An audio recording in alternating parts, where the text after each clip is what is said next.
You want me to put that on my Tudor?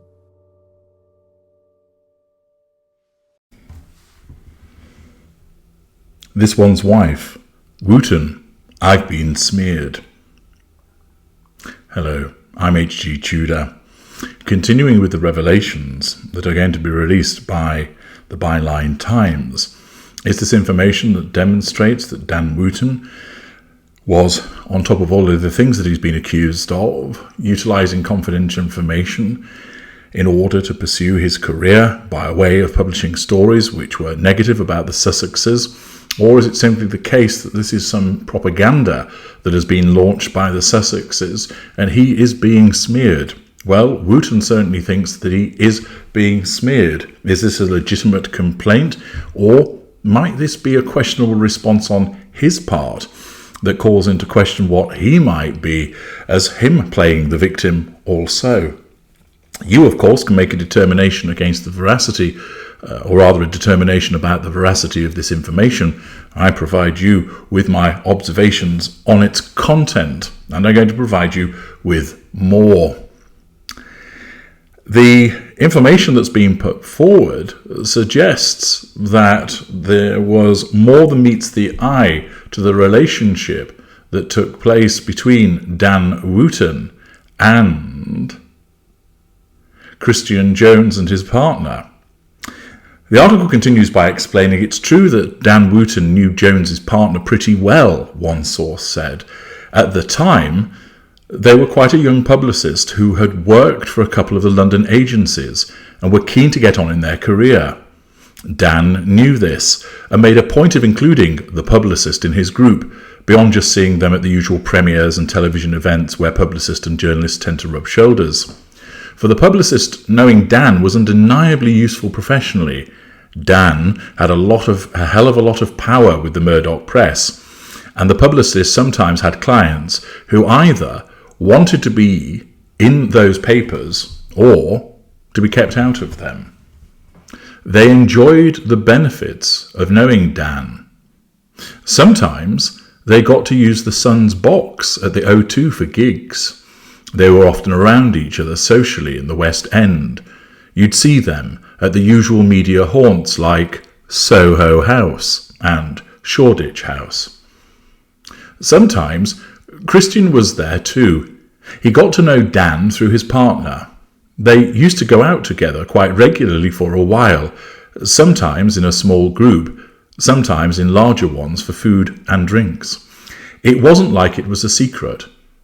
Lots of people in their social set saw them and knew about it, and justifiably assumed they were pretty close. Wootton was at the zenith of his personal power at the Sun, and on a senior rota to periodically assume overall editing duties when Jones took up his post at Kensington Palace around Christmas 2018. Jones's principal job was to handle media matters for the Cambridges, his actual employers, with a dual role to look after the Sussexes. But a few weeks into his new appointment, Jones himself became the story.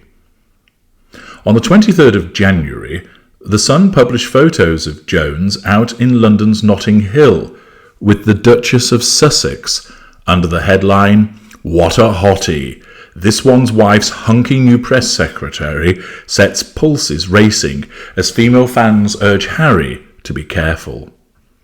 Alongside paparazzi pictures snatched after a low-key work lunch with this one's wife, who at the time was pregnant with Archie, the paper wrote, "Royal fans have been left hot under the collar after this one's wife stepped out with her hunky new press secretary." The article went on to quote social media comments praising Jones's physical appearance and cited his LinkedIn CV, crediting the Cardiff University graduate as being a former Brexit speechwriter and Treasury press officer. In his new role, the piece added, he will liaise with British and international media, as well as support the Royals' charitable work and engagements.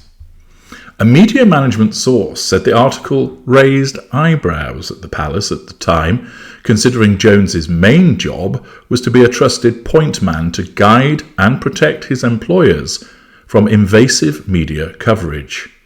Yet, this was the equivalent of clattering straight into the first hurdle.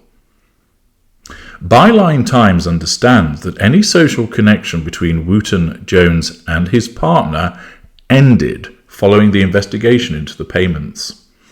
The first source said that the friendships pretty much died after this, because for Jones or his partner to be seen publicly with Wootton would have been a very bad luck. Despite the inauspicious start to working life at the royal household, Jones went on to enjoy a successful 3 years there, during which he stepped into the shoes of Simon Case when Boris Johnson brought him into his government during the pandemic to be the private secretary to the Cambridges. He left Prince William and Kate in January 2021 to become a partner and head of corporate affairs for Bridgepoint, a £31.56 billion private asset investment fund in the city. Again, The Sun covered the career change, noting that Jones had enjoyed an incredibly close relationship with Prince William. The paper wrote, "Whereas Simon was credited with making the Duke a statesman, Christian has really helped them to steer them through their public-facing role during the pandemic. He's helped them to grow in confidence by gently pushing them out of their comfort zone." Today, Jones's partner continues to work as a publicist with some high-profile clients. Wootton did not comment on the record at the time of the 2020 Byline Investigates story, but his lawyers at Mishcon de Rea, one of Britain's most costly law firms, denied that any payments were made unlawfully to a public official or a proxy, and claimed their client was the victim of a smear campaign by unknown bad actors. Is this a legitimate response on the part of Dan Wootton? Is it the case that he was up to no good and he was utilising information that was being passed to him, despite denying a connection with the appropriate individual who was there to both look after the Cambridges and the Sussexes, and therefore information was coming to Dan Wootton which he could then use?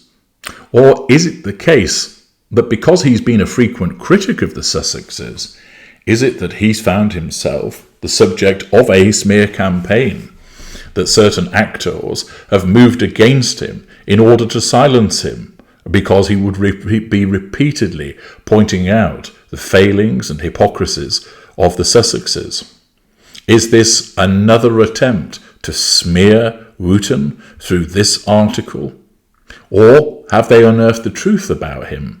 I will let you make your mind up, but it is of course not beyond the realms of possibility that a narcissist would claim that they're being smeared when they're not, or for another narcissist to seek to silence somebody by utilising smearing. I'm H.G. Tudor. Thank you for listening.